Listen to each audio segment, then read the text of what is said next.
Muito bom. Então eu vou começar.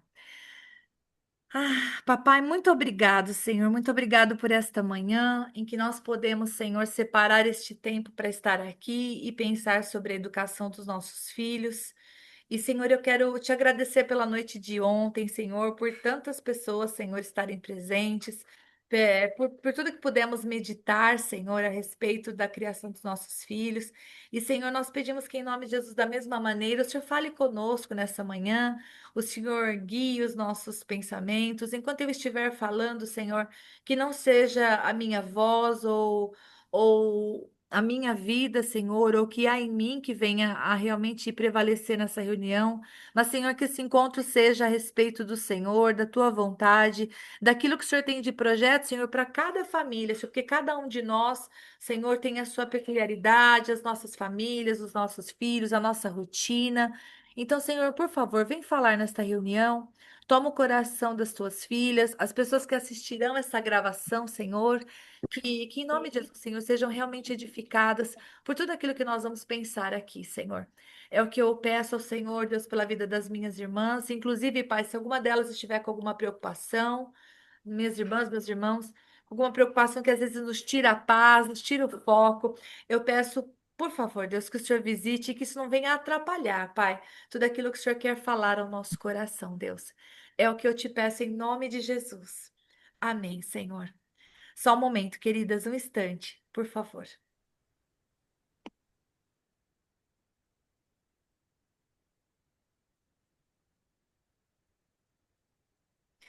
Muito bem, vamos começar.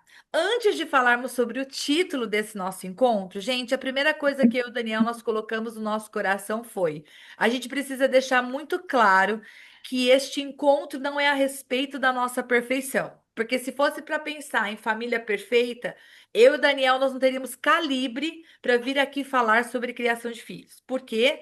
Porque nós não temos o testemunho do tempo. As nossas filhas, elas não têm 25 anos, formadas na faculdade, casadas, bem casadas. A gente não tem esse testemunho.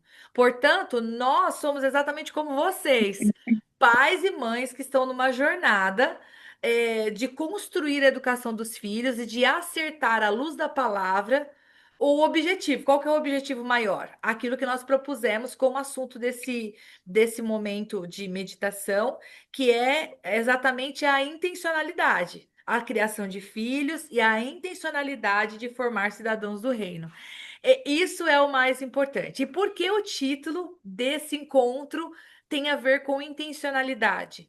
Porque eu não sei se você tem a mesma impressão que nós temos, mas eu e Daniel, nós temos a impressão de que nós somos tragados todos os dias em uma rotina tão exaustiva que envolve o trabalho, que envolve, às vezes, atividades que são importantes, como, por exemplo, cuidar da nossa saúde, como, por exemplo, praticar um esporte, às vezes visitas, às vezes o ministério. Olha, eu vi um sorriso lá da Ana. Então, nós temos aí uma rotina que é grande. Cada um de nós tem a sua rotina. Eu não sei se vocês têm o hábito de ter um quadro de rotinas em que tem a sua rotina, a rotina do seu marido, dos seus filhos, ou se você faz isso separadamente, ou se você tem isso somente na sua cabeça. Mas quando você para pensar, a gente vai ver, inclusive, hoje, na reunião de hoje, que nós temos pouquíssimo tempo com os nossos filhos. E nós temos aprendido que o governo da nossa casa está nas nossas mãos, como pais e como mães, não é somente tarefa das mães, não.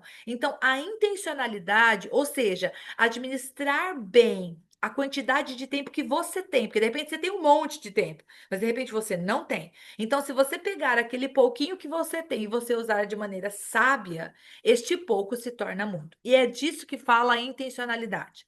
Agora, formar cidadãos do reino. O que que isso significa? Gente, significa formar não apenas cristãos, pessoas éticas. Porque quando a gente está falando de formar cidadãos do reino, a gente está falando de trabalhar intencionalmente para que os nossos filhos sejam salvos. E quando a gente fala de salvo, aí eu não tenho como fugir disso. Eu estou falando de cristianismo mesmo. Eu estou falando de Jesus Cristo, que faz toda a diferença. Só que estar num lar cristão garante a salvação? A resposta é não. Faz até uma rima. Estar num lar cristão garante a salvação? A resposta é não. Para os nossos filhos, é necessário um trabalho intencional para levá-los à cruz. E nós podemos ter vários testemunhos de pessoas que cresceram em um lar cristão e, inclusive, tem um testemunho de dizer: olha, eu voltei para Cristo, porque um dia eu o conheci. Ou, puxa, na verdade, eu encontrei Jesus Cristo com 19 anos, porque mesmo estando num lar cristão, eu nunca conheci Jesus Cristo. Então, daí vem esta intencionalidade. E eu separei o texto aqui de Lucas para nós meditarmos rapidamente, porque aqui fala sobre o reino. Olha só, interrogado pelos fariseus sobre quando viria o reino de Deus, Jesus lhes respondeu: Não vem o reino de Deus com visível aparência. Nem dirão, ei-lo aqui ou lá está, porque o reino de Deus está dentro de vós. Quando Jesus Cristo está dizendo que o reino de Deus está dentro de vós, ele estava querendo dizer que um dia Jesus Cristo reinará aqui, nós teremos um reino milenar. Mas por enquanto, Jesus Cristo ele está onde? Está em nós. Cada um daqueles que entregou a sua vida para Jesus Cristo possui em si o reino de Deus. O reino de Deus está em nós. Agora, o reino de Deus estar em nós é diferente de o reino de Deus estar operando nas nossas vidas. Porque, por exemplo, a Ana poderia pensar: nossa, eu tenho realmente o reino de Deus em mim, eu sou salva, eu creio no Senhor Jesus Cristo como Senhor e Salvador da minha vida. Que bom, muito bem. Mas daí nós temos uma pergunta: será que as atitudes da Ana diariamente refletem esse reino? Porque uma coisa é nós sermos salvos, outra coisa é nós agirmos como pessoas salvas. E quando a gente está falando de intencionalidade na criação dos filhos, a gente está falando em ficarmos atentos, por quê? Porque o reino de Deus manifesto em nós, o reino de Deus, perdão, o reino de Deus presente em nós, precisa ser o reino de Deus manifesto em nós. Então, deixa eu te dar um exemplo. Se o pai, a mãe, não tem o hábito de pedir perdão uns aos outros quando erram, essa família está deixando de manifestar o reino de Deus. Eles sabem que tem que pedir perdão, mas eles não pedem perdão uns aos outros. Imagina uma situação em que um marido e uma esposa se distratam na frente das crianças. Eles se tratam com desrespeito. Se não há um pedido de perdão e há simplesmente uma maquiagem na coisa, né? O pai e a mãe ficam sem se falar um pouco e de repente um deles fala: Ah, vou fazer pipoca, quer também? Eles voltam a conversar como se nada tivesse acontecido. Não há um pedido de perdão. Ali está sendo estabelecido um padrão, gente. Por isso que eu estou falando de intencionalidade. O ato de pedir perdão, por exemplo, que foi o que eu peguei como exemplo, é uma manifestação do reino. E, pensando nisso, é o último texto que eu quero compartilhar com vocês agora. Colossenses 1, 13 e 14 vai dizer que ele, o Senhor Jesus, nos libertou do império das trevas e nos transportou para o reino do Filho do seu amor, no qual nós temos redenção e a remissão de pecados. Em que tempo verbal está? Libertou e transportou. Está no futuro? Não. Está no presente? Não. Está no passado. Jesus Cristo deu para nós, que cremos nele, de todo o nosso coração, a liberdade de um império e o transporte para um novo reino.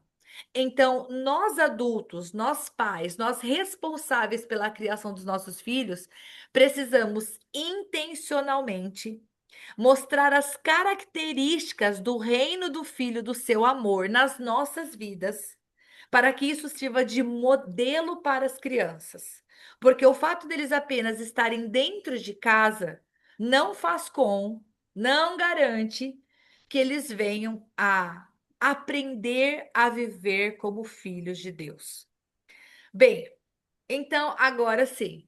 Por que então pensar em criação de filhos e intencionalidade? Porque existe uma urgência. Jesus está voltando. Ponto. Mas ainda que você pense, Rita, eu não pauto a minha vida na urgência da vinda de Cristo.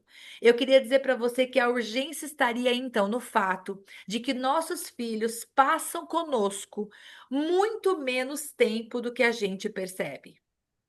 E a maior parte do tempo que os nossos filhos estão no mesmo metro quadrado que nós, eles estão na mesma sala, na mesma cozinha, na mesma casa. Muitas vezes, por não termos a intencionalidade, a gente não planeja situações em que o reino, o formato do reino está sendo estabelecido. Então, por exemplo, vamos falar uma coisa, logo aqui no título, deixa eu já falar uma coisa. De repente, você é intencional a respeito de que você quer ensinar o seu filho e a sua filha a adorar. Olha uma coisa que é uma ferramenta passiva. É uma ferramenta passiva, você não está fazendo nada. Você liga um louvor e deixa sempre uma playlist de louvores tocando na tua casa. Seu filho está lá montando um bloco, sua filha está lá fazendo uma tarefa, sua filha está esquentando alguma coisa no micro-ondas, qualquer atividade está sendo feita em casa e passivamente, vamos falar dessa maneira, você pode intencionalmente fazer com que na sua casa sempre esteja tocando um louvor baixinho. Estou dando um exemplo simples, que pode até ser classificado como bobo, mas ele é simples, mas ele está gerando algo. Seria uma maneira de, por exemplo, no momento que vocês não estão fazendo nada, na verdade, muito está sendo feito. Aquelas letras estão sendo guardadas na mente do seu filho e da sua filha. E outra, música de qualidade, ao contrário de tudo que ele vê fora. Por quê? Olha essa pergunta. O que é mais importante? Formar um cidadão, formar um filho para ser um bom cidadão na terra, ou formar um filho, uma filha para ser um cidadão do céu? O que é mais importante? Eu espero que a sua resposta na sua cabeça seja ambos. Aí você vai falar, ambos, Rita? Sim. Porque se nós queremos formar cidadãos do céu, não tem apenas a ver com ensinar a Bíblia para ele. O seu filho, a minha filha, os nossos filhos não podem ser cabeças ambulantes de Bíblia. Sabe tudo da Bíblia. Só que na hora de ser um cidadão da terra, ou seja, a hora de aplicar esse conhecimento aqui, ele não sabe fazer. Então, por exemplo, o que adianta eu ser uma adulta que sabe um monte de Bíblia, mas eu sou uma pessoa que não respeita os horários dos compromissos? Uma pessoa que vive atrasada, ou seja, que não é organizada no seu horário, é um bom cidadão na Terra? Se você já trabalhou com alguém que vive sempre atrasado ou que marca as coisas e não cumpre, você sabe que isso é um péssimo exemplo. O que adianta eu saber tanto de Bíblia, estar em todos os cultos, saber louvores de cabeça? Só que eu sou uma pessoa que, se eu pegar uma coisa emprestada, eu não devolvo. Eu não sou ética, eu não sou responsável, eu falo mal pelas costas. Vocês entendem que quando a gente fala de formar filhos com intencionalidade, não é apenas falar de formar filhos que saibam muito da palavra de Deus. Não é apenas conhecimento, mas é o conhecimento aplicado, porque daí eles serão bons cidadãos dos céus na terra. Que prazer! Veja comigo, que satisfação haverá no nosso coração se o nosso filho for um médico, nossa filha for uma dentista, nosso filho for um professor, nosso filho for um gerente e eles não forem salvos. Então, a gente precisa trabalhar com essa coisa de não, vamos fazer com que eles sejam bons cidadãos da terra. Tem que fazer a tarefa da escola, tem que fazer estudo extra, tem que se preparar. Se vai para o vestibular, tem que se preparar se vai para o Brasil, tem que preparar com o vestibular. Se está aqui, ontem nós tivemos uma reunião lá na escola das meninas para falar sobre esse período de escolha. A Júlia já vai entrar na fase em que ela tem que escolher as matérias que ela vai estudar daqui para frente, pensando no futuro. Uau, minha filha tem só 13 anos e agora ela já tem que definir o que ela quer da vida. Isso é intencionalidade, porque senão a gente pode pensar, Rita, mas é too soon, é muito cedo. Eu concordo que é muito cedo, mas eu tenho plena capacidade de dizer para ela, filha, vamos ver quais são as suas notas. Onde você se sai melhor? O que que você gosta? Olha, estas são as profissões e hoje em dia a gente tem internet, nossos pais não tinham nenhum recurso para nos ajudar com isso. Nós temos vários recursos para trabalhar com intencionalidade, formando nos nossos filhos uma boa cidadania na terra e também que eles sejam bons cidadãos dos céus, que eles sejam salvos, ok? E então, o que nós vamos ver hoje? Depois de eu fazer toda essa introdução. Não somente o que nós vamos ver hoje, mas nós teremos os próximos 4 encontros que vão ser mais ou menos nessa toada. Primeiro, a necessidade de urgência. E se a gente está falando de urgência, a gente está falando de organização. Urgência a gente não pode confundir com fazer tudo correndo. Ah, isso é urgente, deixa eu fazer correndo aqui sem planejamento. A gente está falando realmente de pensar, por exemplo, nossa, é muito importante nós termos tempo em família. Qual é a refeição que a gente consegue sentar nós quatro, nós três? Não sei como é que é a organização da sua família. Quando é que isso acontece? Tá, neste dia eu preciso fazer uma coisa especial. O momento de jantar precisa ser aquele momento que a gente realmente para. A necessidade de urgência. Nossa, meu esposo passa pouco tempo com os meus filhos. Nossa, eu vou tentar falar com meu esposo para ver se ele não institui aí uma caminhada. Tem que estar melhorando. Quem sabe toda quinta-feira à tarde. Preste atenção, você põe dia. Você põe dia e hora. E você ajuda. Eu tô vendo aqui de homem na sala somente o Gladstone, mas um dia vai ter mais homens que vão ver essa conversa aqui. Os homens, eles precisam de uma auxiliadora. Ah, e daí você deve estar rolling your eyes aí, pensando, ai meu Deus, tô cansada de ajudar meu marido. Não, mas pensa, biblicamente falando, nós fomos postas nessa posição. Deus disse: você vai auxiliar e você vai ser uma auxiliadora idônea. É por isso que talvez a experiência de você ter no seu lar aquela situação de que só você vê coisas e você precisa falar para o seu marido toda hora, isso faz sentido. É a nossa natureza. Tem homens que são exceção, eu sei. Então, talvez você veja alguns planejamentos que você pode falar para o seu marido: amor, que tal se você começasse a de maneira intencional. Sentar todo sábado de manhã, senta lá e fala assim pro Léo. Vou pegar o Léo que eu tô vendo a Priscila ali, que eu tô vendo o rostinho dela. E se você sentasse com o Léo, tô inventando, amém? Sentasse com ele e tivesse ali 20 minutos para pintar um desenho com ele. De repente, o marido da Priscila já até faz coisas com o filho. Eu tô falando uma bobagem. Aí você vai falar, Rita, mas Rita, o marido sentar para pintar um desenho com o filho, tá formando cidadão do que é isso aí? Da terra, do céu, do ar? Está formando amor, está formando liga. Porque quando a gente chega na adolescência e o mundo trabalha a respeito disso fortemente, o mundo quer destruir o diálogo entre os pais e os filhos. A gente vê isso nas séries, a gente vê isso nos filmes, a gente vê isso nos desenhos. O papai é bobinho, o papai não é mais autoridade, né? A mãe está muito ocupada, a mãe é empoderada e não fica em casa. É vendido para os nossos filhos uma imagem desde cedo. Então, essa coisa de fazer nada, mas um nada intencional com os nossos filhos, né? Entenda o nada, vai gerando, sabe o quê? Vai gerando intimidade, vai gerando proximidade. E isso vai fazer toda a diferença quando chega na pré-adolescência e na adolescência.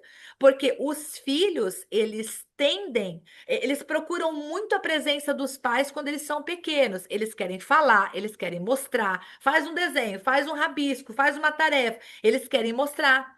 Só que muitas vezes os pais, sem perceber, vão dando mensagem para os filhos de que estão ocupados, não podem parar naquele momento, ver depois, e esse depois nunca chega. E esta falta de companheirismo, de momento de nada juntos, vai levar o adolescente ou pré-adolescente para o isolamento, porque daí chega a hora que ele não quer falar, que ele não quer mostrar. Então, bom, nós vamos falar dessa necessidade de urgência, nós vamos, obviamente, falar de conceitos bíblicos, isso é óbvio. E por último, a gente vai sempre falar de absolutos e relativos, tudo bem? Porque existem coisas que são absolutos. Ponto. Não, não. Seu filho precisa ler a Bíblia. Ponto. Isso é um absoluto. Tá. Qual que é o relativo disso? Ah, Rita, minha filhinha tem 3 aninhos, tem 4 aninhos. Eu leio para ela, ela não lê ainda. Beleza. Ah, Rita, o meu relativo é que eu gosto de ler à tarde, quando minha filha chega da escola. Ai, Rita, eu prefiro ler à noite na hora de dormir. Então, assim, tem os relativos, que é o jeito que você vai fazer a coisa na tua rotina, mas tem o absoluto. Seu filho precisa ser convidado para orar. Então, você vai falar, Felipe, faz a sua oração. E ele vai falar, vou inventar, porque o Felipe sabe orar, eu sei que ele sabe orar, mas eu estou dando exemplo que eu estou vendo o Gladstone ali. Então, o Felipe, de repente, ora assim: obrigada, Jesus, pelo gato. Amém. Ok, ok. It's something, é alguma coisa. E aí você vai falar: nossa, é verdade, eu também estou muito grato, Felipe, porque nós temos um gato. Vamos agradecer ao Senhor porque a gente também tem comida na mesa? Vamos agradecer ao Senhor porque furou o pneu do carro, mas quando o papai ligou, A empresa veio rapidinho ou mandou um táxi. A gente vai falando. Gente, usar as palavras, como é lindo instruir os filhos. Usar as palavras para ajudar as pessoas a ver. Quantas vezes nós precisamos de um amigo para te dar um outro ponto de vista numa situação? Quantas vezes você está com um olhar negativo numa coisa e vem uma pessoa e diz para você: "Ó, mas você já parou para olhar por esse outro ângulo?" A pessoa amplia a nossa visão. Você concorda comigo? Nós, pais, nós somos responsáveis por intencionalmente ampliar a visão dos nossos filhos. É nosso papel. Se nós não fazemos isso, se a gente infantiliza, tem até umas palavras mais feias para isso, mas se você faz a situação ficar muito simples, você está negando ao teu filho a possibilidade de aprender, porque as crianças aprendem muito além das palavras ditas, ok? Então, ok, falando sobre necessidade de urgência, conceitos bíblicos e absolutos, agora vem a pergunta. Vamos falar então sobre essa urgência. Quanto tempo nós temos? Bom, eu e o Daniel conversando sobre isso, a gente chegou na conclusão de que nós temos muito menos tempo do que imaginamos. Eu peguei aqui uma divisão, que Piaget faz uma divisão da infância, ok? E eu peguei mais ou menos a divisão que ele fez, mas apenas para nós pensarmos em primeira, segunda e terceira infância. E se você tem um filho adolescente, calma, isso faz sentido para você também. Nós não colocamos tudo que faz parte de cada faixa etária, mas nós colocamos aqui alguns tópicos. Então, por exemplo, de 0 a 2 anos, ou seja, tem o bebezinho, nasceu, ok, tá no colinho. Chega um momento que a criança começa a ficar em pé, a criança começa a tocar coisas. Então, nesta primeira infância, é o momento dos primeiros nãos. Você vai falar: não, não, não pode. É o momento de colocar limites, ok? Também é o momento de ensinar respeito. Ah, então o seu filhinho de 2 anos pega e dá um tapa na sua cara. Ai, que bonitinho! Deu um tapa na cara da mamãe. Oh, não pode. Não, você precisa falar firme. Você precisa dizer: olha, não pode. Não, não pode. Isso é um absoluto. Desde os 2 anos, 0 a 2 anos, também é o momento de começar a orar. Ok? Mas, Rita, eles nem falam direito. É verdade, eles nem falam direito. Só que se você senta na mesa para orar, vai haver um momento que as crianças elas começam a ver que antes de nós comermos a comida, por exemplo, a gente ora. E tem várias outras coisas que a gente pode falar sobre isso de 0 a 2 anos. Respeito tem a ver também respeito com as coisas dos outros, com uma atitude que a menina de 2 anos fez, o menino de 2 anos fez. Você pode dizer não. Você olha bem firme nos olhos, você fala com amor, mas você fala não. Rita, e se a criança tentar arreliar? Você vai falar mais firme ainda, você vai falar não. Segura a mãozinha, olha firme nos olhos e você começa a estabelecer os limites. Isto não pode. Você pode ter ouvido ou lido a respeito de alguns profissionais que não apoiam o não, na verdade, mas biblicamente eu encontro respaldo. A gente pode ir lá para o livro de Êxodo, Levítico, os próprios 10 mandamentos têm um monte de não, né? Não matarás, né? Não cobiçarás. O Senhor Deus falou não para nós. E aleluia por isso, nós temos que falar não para os nossos filhos também. Se nós não falarmos não desde cedo, eles já começam sem limites. E aí vem a segunda infância. Você vai continuar ensinando respeito, você vai continuar ensinando ele a orar antes de comer, antes de dormir para agradecer. Ou se você prefere orar de manhã, você está levando o teu filho para a escola e você fala, vamos fazer uma oração? Você abençoa o dia dele. Enfim, aí é o seu relativo. Você pode dizer de que maneira você prefere fazer. De 3 a 7 anos, as crianças começam a ouvir as histórias bíblicas. Nós começamos a contar histórias bíblicas antes, mas ok, as primeiras leituras de histórias, os conceitos bíblicos, o perdão, enfim, e outras coisas que a própria Bíblia ensina para nós através das histórias. Também a ideia de correção. Os filhos precisam ser corrigidos. A Bíblia diz que a correção é algo de Deus. A gente vai aprofundar o tema correção em outro encontro, mas as correções já começam porque existe uma maneira de corrigir. Você não corrige a criança sem ter sido extremamente clara com ela a respeito daquilo que ela não pode fazer. Então, de 3 a 7 anos, a gente vai trabalhar correção, conceitos bíblicos e as histórias bíblicas. E agora, na terceira infância, de 7 a 11, é o momento em que a gente começa a fixar na criança e trazer a ela o entendimento, não apenas da história bíblica. Ah, Jacó e Esaú. Não é apenas a história bíblica de 3 a 7 anos, que a gente até falava sobre perdão, sobre engano, mas de 7 a 11 anos é o momento em que, quando a gente está estudando a Bíblia com os nossos filhos, porque sim, alguém tem que estudar a Bíblia com os seus filhos. Isso é um absoluto. O relativo é: quem vai fazer isso? Você ou seu marido? Eu não sei quem. Por exemplo, quando as crianças eram menores, quem lia a história bíblica antes de dormir era o Daniel. Por quê? Porque eu passava o dia todo fazendo as coisas com as crianças. Então, quando chegava a hora de dormir, ele pegava a Bíblia ou o livro ilustrado e ia para a cama com elas. Muitas vezes eu estava lá presente, mas muitas vezes ele estava fazendo sozinho, ok? Agora, de 7 a 11 anos é o momento da gente falar sobre a aplicação do conhecimento. Ó, Jacó foi desleal, a mãe dele agiu de maneira errada porque enganou o marido. Rebeca não devia ter feito isso. Então, é o momento de aplicar e ajudar o seu filho a aprender a julgar, baseado no conhecimento. Puxa, eu não posso agir assim. Por que que a gente começa desde cedo dizendo para a criança? A criança se joga se joga no chão no supermercado. Eu sei que isso é clássico, mas ao mesmo tempo a gente está fazendo é um exemplo que parece que choca, porque, nossa, puxa vida, é um lugar público. Mas que ela se jogasse no chão em qualquer lugar, ou que ela te desrespeitasse, ou que ela começasse a gritar. Isso está errado, você já sabe disso. Agora, nós temos que consertar. Bom, se você começou desde o começo fazendo o jeito certo, você pôs limites desde cedo, você explicou para ela que isso não é um jeito certo de agir, que a gente fala, a gente não grita, a gente usa palavras para expressar o sentimento, que o comportamento dela, não adianta ela ter esse comportamento, porque ela não vai mudar o certo. Ah, então agora que você está chorando e gritando, vamos fazer a sua vontade, porque afinal de contas queremos que você pare. Agora, deixa eu te dar uma boa notícia. De repente você está escutando eu falar e está pensando, pelo amor de Deus, Rita, eu acho que eu fiz algumas escolhas na criação dos meus filhos e hoje eu olho e penso, eu não queria que estivesse assim. Acabou? Endgame? Of course not. Claro que não. A vida, a esperança. Dá tempo de mudar ainda. A gente vai fazer aquilo que está lá em Eclesiastes, capítulo 3.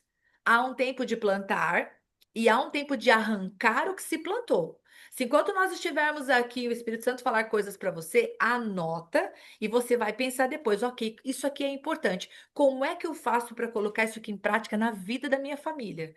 Em que dia eu faço isso? Em que horário eu faço isso? De que maneira intencionalmente eu arranco isso que foi posto e eu coloco no lugar. Só que agora o assunto aqui é tempo. Aí o Daniel, porque nós fizemos esse mesmo encontro ontem. O Daniel ele fez um cálculo por baixo. Tudo bem, gente? Então, uma criança de 0 a 2 anos que tem um pai que trabalha e chega em casa por volta de 6:30 da tarde e de repente vai colocar a criança às 8:30 na cama, ok? Ele passa com essa criança 2 horas por dia durante a semana. E mais aí 16 horas de final de semana, intencionalmente. Vamos falar que assim, tá você, seu marido. Isso coloca, nesse período de 0 a 2 anos, a família, ou o seu esposo, enfim, ou se você trabalha, 2.704 horas com o seu filho. É uma conta de multiplicação. E se você tiver uma nani que te ajude com os seus filhos, porque você trabalha, ou simplesmente porque você contratou uma pessoa, ela passaria 4.160 horas com o seu filho. E nada contra as nanis, elas são uma bênção em nos ajudar, em tudo que nos ajudam dentro de casa, mas se a educação dos nossos filhos é nossa responsabilidade, porque a gente entende que nós somos cidadãos do reino e podemos formar outros cidadãos do reino que sejam éticos, a gente observa que não dá para delegar mais tempo com outra pessoa que não seja eu. Rita, e se essa é a única saída? Tudo bem, glória a Deus. A gente vai fazer o melhor com o pouco que a gente tem. Agora, olha abaixo o que eu acabei de compartilhar com você. 2 horas por dia. Da faixa etária dos 3 até os 7 anos. uma família, ou um pai, ou uma mãe, uma família completa, que fica todo mundo junto, depois do horário de trabalho. A gente está falando de 2 horas por dia e mais, sei lá, mais ou menos umas 20 horas no final de semana. No final de semana, 10 no sábado, 10 no domingo. Isso dá um total, gente, ao longo de todo esse tempo, de Espera, sete mil espera. e oitocentas horas. Espera. Ó, por favor, desligue o microfone. Tem alguém que está com o microfone ligado. Eu vou pedir, por favor, que desligue. Está falando de um total de 9.100 horas da escola. E está falando de 5.200 horas com a Nani.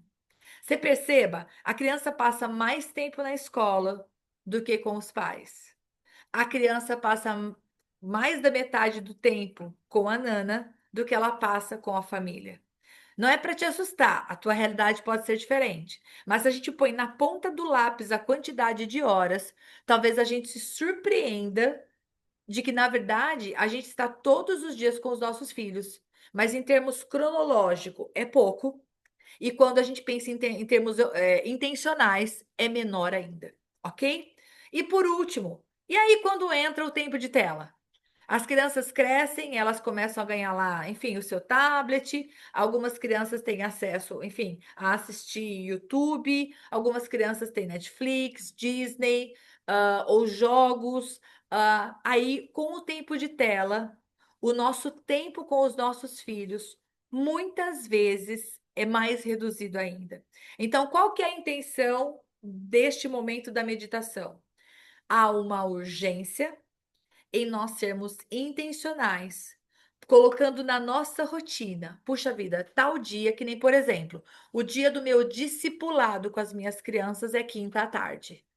Ok? Quinta tarde, das 5 às 6. A gente tem um horário. Rita, por que que vocês têm um horário fixo? Porque eu não sei você, mas na minha vida, se eu não encaixo umas coisas e eu digo realmente, este horário é para isso, eu tenho problemas para resolver, eu tenho telefone para atender, eu tenho ministério para cuidar, eu tenho várias coisas. Então eu literalmente disse, ok, de quinta-feira, das 5 às 6, eu estou com as minhas filhas. É o momento do discipulado.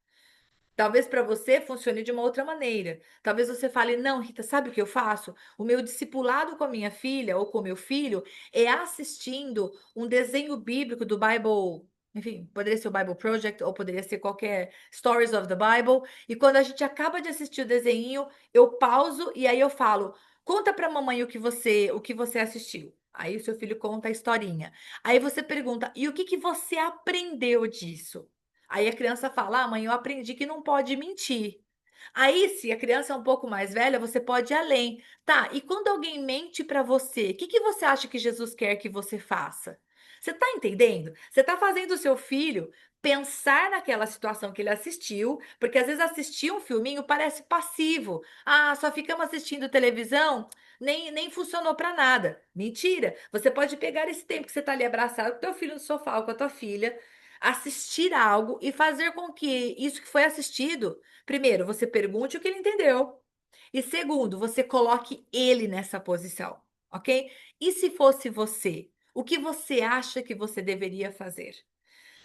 Bom, se há essa urgência, então nós precisamos correr para trabalhar por isso. Agora, quem é que trabalha por isso? Provérbios 1, 8 e 9 é um texto que eu gosto muito. Por quê? Porque ele fala dessa parceria entre o pai e a mãe. O pai, gente, ele é chamado para ser o provedor? Ele é. Mas aquela figura do pai que só paga as contas e nunca mais aparece, não é bíblica. O versículo diz assim: filho meu. Ouve o ensino de teu pai, e não deixes a instrução de tua mãe. O Senhor coloca duas pessoas para a formação de um filho. O pai ensina e a mãe vai dando a instrução. Sim, realmente, nós mães somos aquelas que estamos mais perto, ensinando o passo a passo, ensinando a instrução. Mas quem é que dá o ensino? Quem é que põe a pedra angular? É o marido. E geralmente a esposa e o marido trabalham juntos.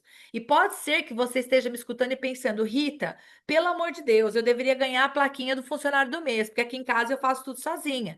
Ok, isso é uma realidade triste. Mas, se você está fazendo, glória a Deus, você, como auxiliadora, vai ter que ampliar a visão do filho da tua sogra. Eu sei, ele não é teu filho, mas você vai ter que ampliar a visão do teu marido, porque de repente ele também teve uma criação que não ampliou a visão dele. Só que nós, mães, a gente tem uma graça de gerar os nossos filhos e realmente conseguir se preocupar com algumas coisas que para nós são necessidades que a gente fala, nossa, isso é necessário. E se o nosso marido ainda não enxerga, ok, a gente precisa ajudá-lo, ok? Então, o pai ensina, a mãe instrui, beleza. Por quê? Olha o versículo 9. Porque serão diadema de graça para a tua cabeça, ou seja, os nossos filhos serão honrados e colares para o teu pescoço. Ou seja, o ensino que o pai e a mãe dão para as crianças, ou seja, os nãos, aquelas reflexões, lecture, né? Como as crianças, os mais velhos gostam de falar, ai, nossa, deu uma bronca. Esses momentos de ensino vão inculcando no coração dos nossos filhos uma verdade.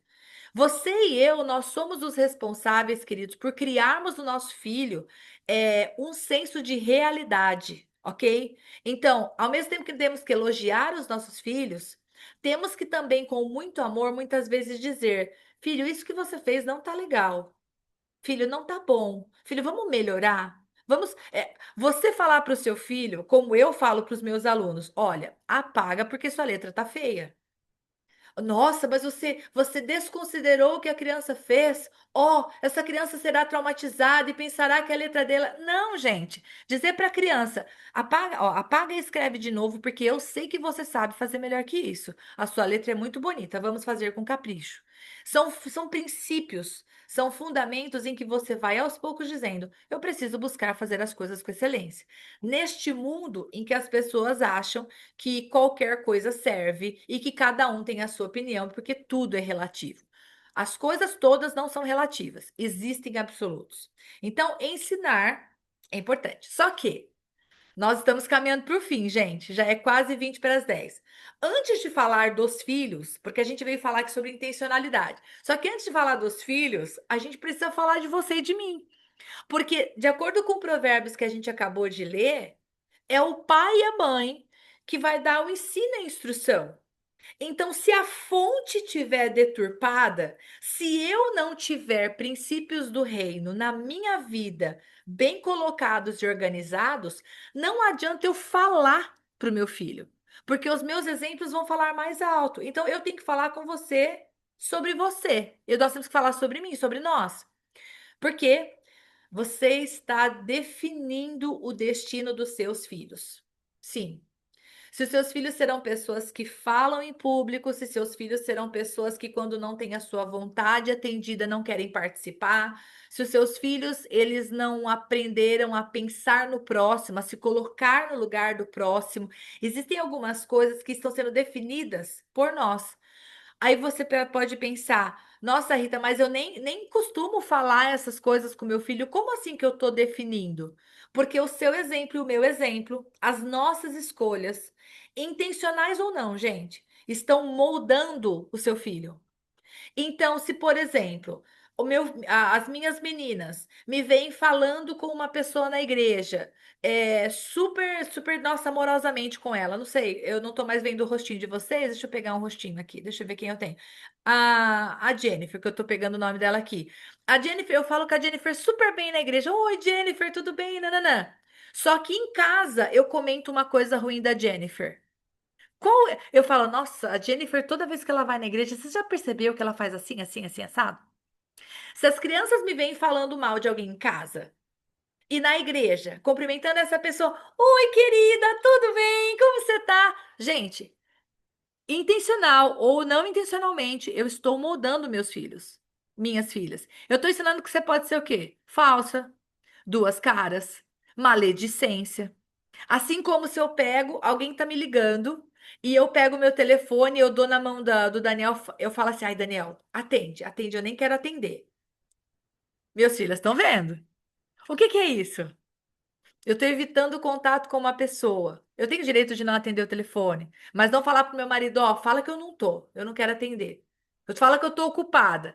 Então, entenda, as nossas pequenas atitudes do dia a dia estão mudando, intencionais ou não. E eu tirei uma frase de um livro que se chama Pastoreando o Coração da Criança,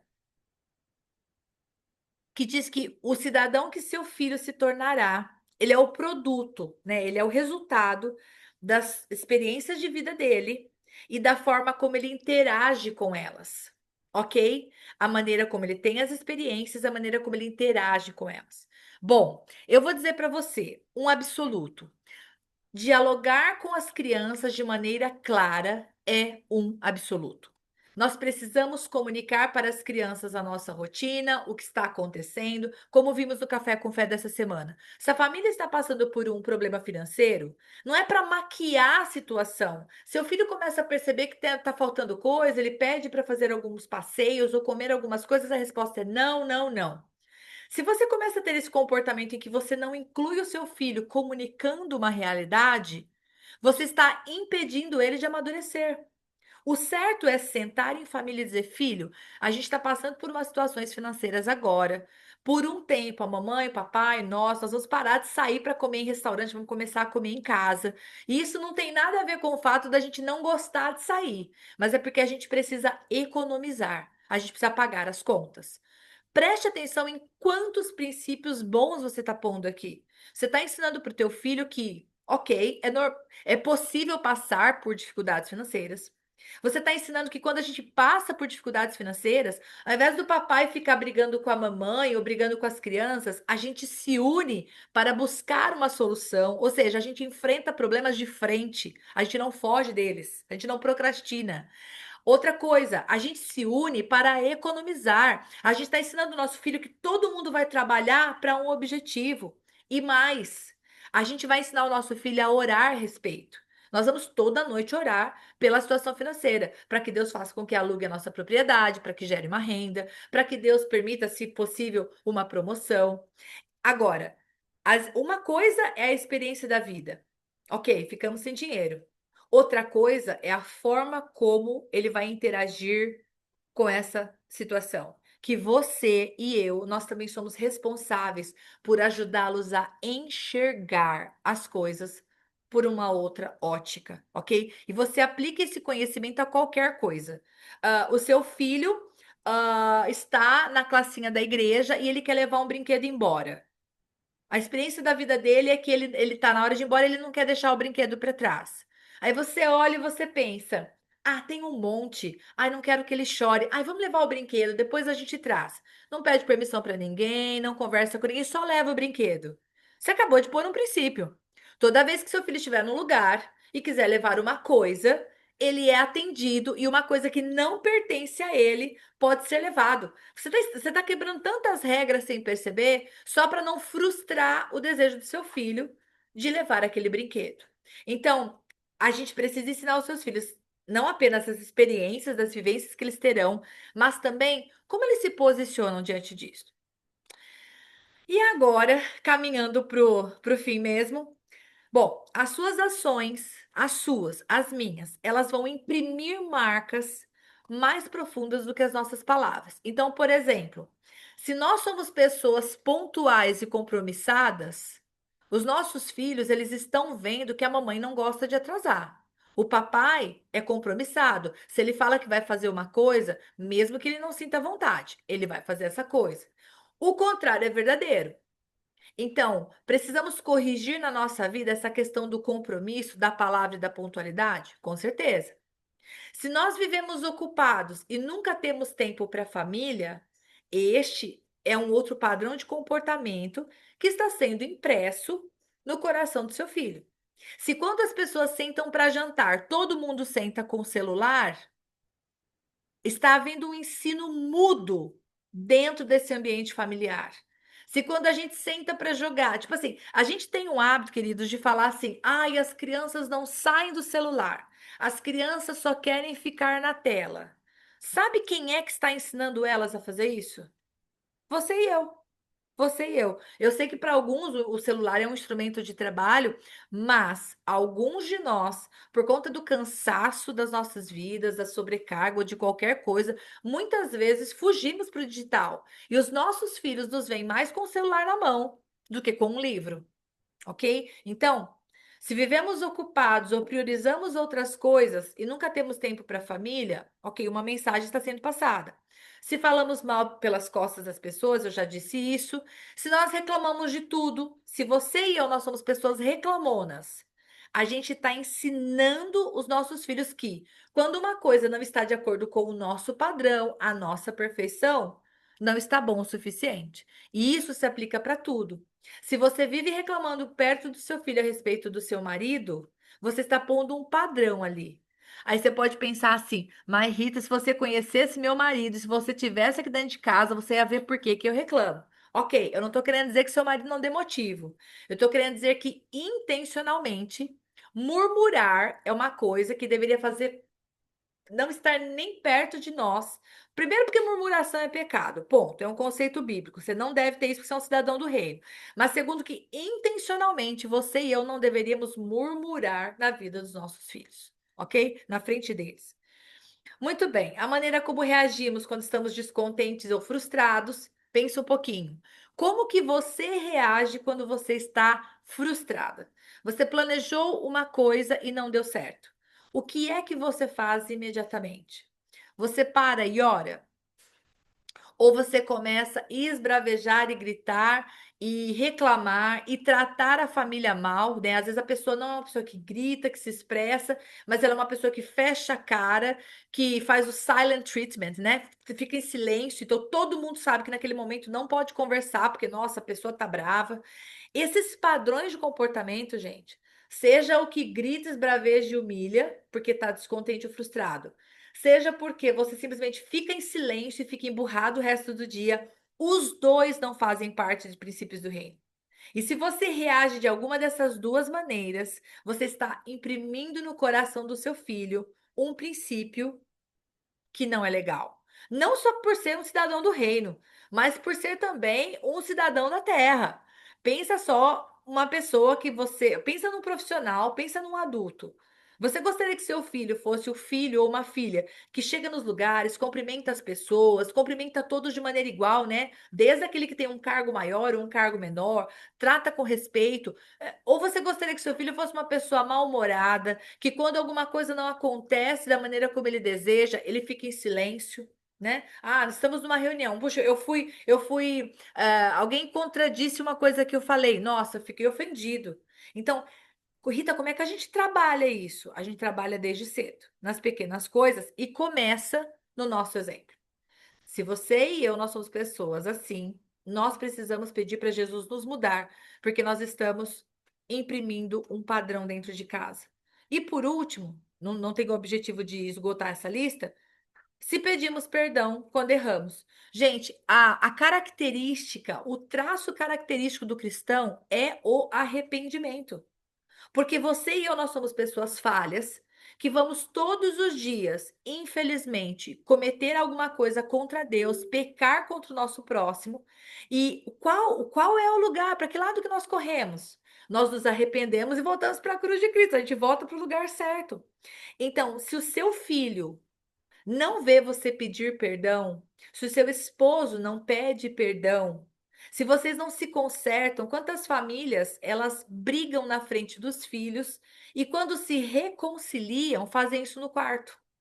As crianças só veem os gritos, as brigas, as farpas, as ironias, porque criança percebe ironia, viu, gente? Desde muito cedo criança percebe ironia, né? Você fala: "Ah, sim, eu tô muito feliz com o que você tá fazendo agora, viu, marido?" Criança não é idiota, ela está entendendo a sua ironia. Há uma maneira ácida de se tratar, e quando vem o pedido de perdão, não é público, é recluso no quarto. Então a criança vai crescendo nesse ambiente em que a mamãe manda o pai fazer as coisas, o pai não faz, a mamãe dá uma bronca nele, e daí o pai fica quieto, emburrado no sofá. Vocês estão percebendo? Intencionalmente, a gente pode estar proporcionando para os nossos filhos um ambiente de caos. E nós somos cristãos, nós somos cidadãos do reino. Só que os nossos comportamentos estão espelhando outra coisa. Bom, agora sim, falta 10 minutos para nós terminarmos e agora vem a tarefa. Eu vou listar para você 7 tópicos, ok? São tópicos absolutos. Isso tem que ter. O jeito que tu vai fazer é relativo. Você vai pegar e vai colocar na sua rotina. Aí tá a tarefa. Eu quero saber como você faz isso.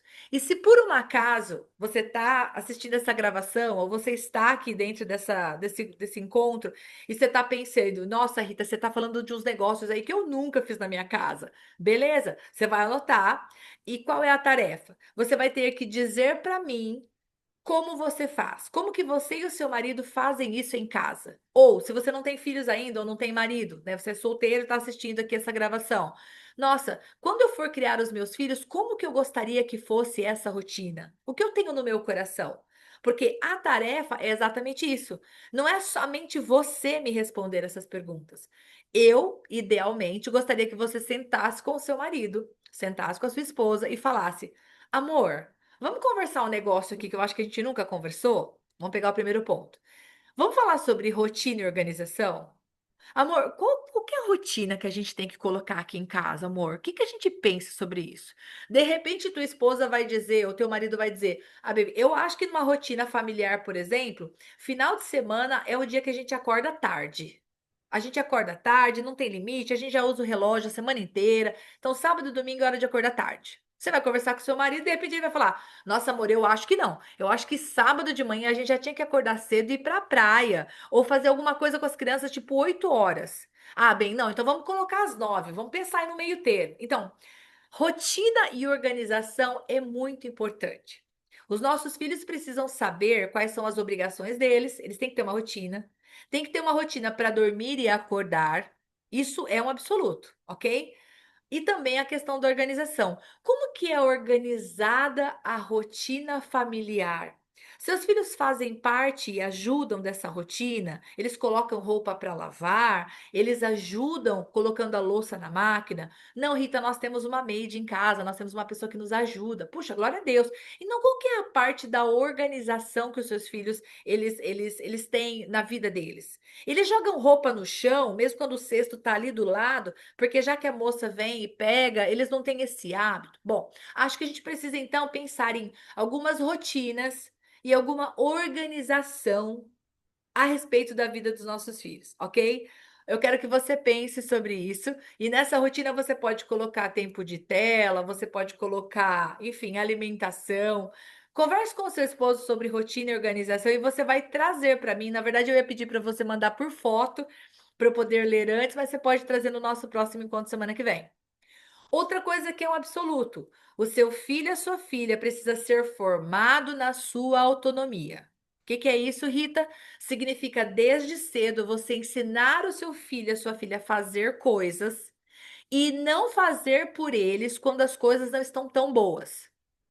E também dar tempo para que eles aprendam, ok? Se uma mãe está ensinando a criança a dar laço no tênis, ela faz lá o laço, ela ensina, ok, faz a orelhinha do coelho, passa dentro da toca, coisa e tal. Tá lá ensinando a fazer, nananã. E se você não sabe ensinar algumas coisas, procura no Google. Tem um monte de vídeo ensinando de maneira lúdica como falar com as crianças.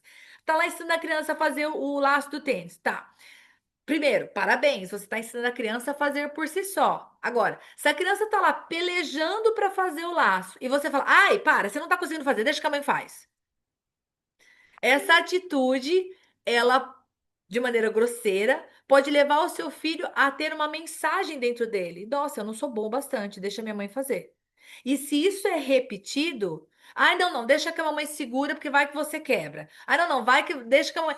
Se a gente vai imprimindo nas crianças esta rotina de deixa que eu faço, porque eu faço mais rápido e faço melhor, a gente não ensina autonomia.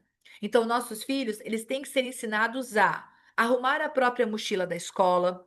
E a gente vai ter que falar: arrumou a mochila? Por um tempo a gente ainda tem que ser o despertador na cabeça da criança, né? Você já arrumou a sua bolsa do Ministério de Dança? Você já separou o seu trabalho? Ajudá-los a falar: olha, de véspera, separa o uniforme, deixa ele pendurado aqui no cabide do lado de fora do guarda-roupa ou dentro do guarda-roupa, a mochila pronta perto da porta, não sei como é que você faz na sua casa. Então, assim, ele tem que ser formado na autonomia. Como que você faz isso? Você vai escrever para mim, Rita, eu ensino meu filho a fazer assim, isso ele faz sozinho, isso aqui eu ainda estou ensinando. Você tem que perguntar para o seu marido, amor, quais são as coisas que a gente tem que ensinar eles ou elas a fazer que eles já deveriam estar fazendo? Vamos lá. Tempo com a família é um absoluto. Você precisa me dizer aí qual é o tempo de família que vocês têm.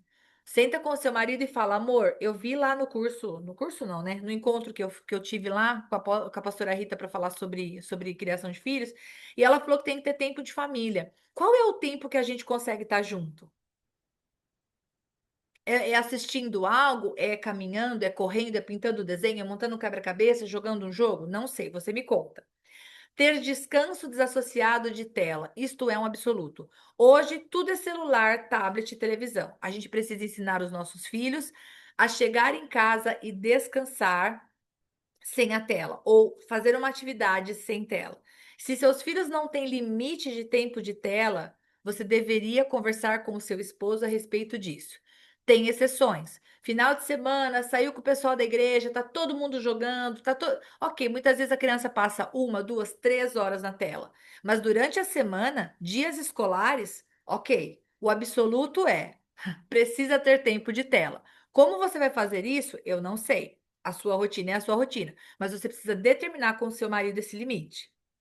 Ter tempo de oração, isso é um absoluto. Você tem que orar com os seus filhos todos os dias e você precisa convidar os seus filhos para orar. Eles têm que começar a orar. Como que você vai fazer isso? Eu não sei. Você vai falar com seu marido, você vai planejar e vai me trazer no nosso próximo encontro. Ter tempo de estudo, eu estou falando de tarefa. Porque a gente falou de cidadão do céu, se a gente falou de cidadão da terra. Teu filho tem dificuldade com matemática? Ou você vai lá no YouTube e aprende o que ele está aprendendo e ensina, ou você põe um vídeo que está lá no aplicativo dele, ou você paga um professor particular. Ele tem que ter um tempo de estudo. Seu filho tem que entender que quando ele chega da escola, ele precisa de pelo menos mais 30 minutos estudando, fazendo uma tarefa, cumprindo com as suas responsabilidades. Tempo de leitura bíblica? Também, ok? Ele precisa. Quando que eu leio a Bíblia com ele? Ou, se ele já é maior igual minhas filhas, quando que eles leem a Bíblia? Eu tenho um controle disso? Eu sei como isso acontece? Não sei. Você vai pensar e vai me falar. E nós terminamos aqui. O absoluto, por exemplo, seria as crianças têm que dormir cedo. Qual que é o relativo? Para alguns o cedo é às 7, às 19 horas, para outros é 19h30 e para outros 21. Então não fica preocupado. Você faça aí o seu planejamento, a sua tarefa, e você vai trazer para o nosso próximo encontro, que é na semana que vem, ou me manda no meu WhatsApp. Eu ia ficar muito feliz de ler. Posso preservar o fato de você ficar anônimo, eu não dou o seu nome, mas eu quero saber da sua rotina. E agora tem um QR Code aí aparecendo para você. Se você tiver dúvidas, se tiver algum assunto que eu não abordei, alguma coisa que você pensa assim, puxa vida, eu queria tanto que a Rita falasse um pouquinho sobre tal assunto, como que a gente faz para formar isso nos nossos filhos? Você me manda, clica nesse QR Code e aí você pode mandar para mim ou manda no WhatsApp, ok? Muito bem. Somos pontuais, somos organizados e agora é 9h59. E eu vou orar para nós terminarmos, porque eu tenho um aluno às 10 horas. Então eu termino essa ligação e vou para o meu aluno. Então eu preciso Rita, orar. Oi, Raquel. me perdoa. Você pode, por favor, colocar o slide anterior aqui pra gente ou no grupo? Eu Eu pedi outras. Ah, colocaram. Pronto. Obrigada. Ótimo, tá bom, amém. Então tá. Eu vou orar, porque eu preciso dar aula. Senhor Jesus, eu quero agradecer ao Senhor por este encontro, quero agradecer ao Senhor por cada pessoa que o Senhor preparou que estivesse aqui. E, papai, eu quero pedir que, em nome de Jesus, essa conversa, Senhor, não fique como um peso nos nossos ombros, Pai. Ao contrário, eu peço que o Senhor dê um gás, Deus, nessas famílias. Eu peço que o Senhor fale tanto ao coração das mulheres quanto dos homens, das esposas, dos maridos a respeito, Senhor, do pouco tempo que temos e do quanto a quantidade de trabalho que temos também, Pai. Mas nós não estamos sozinhos, a gente tem o Senhor. Então, muito obrigado, Deus, porque o Senhor nos capacita. Nós te adoramos, Senhor, e te agradecemos em nome de Jesus. Amém, Senhor. Amém, minhas queridas e meus queridos. Deus abençoe. Até semana que vem. Tchau, tchau.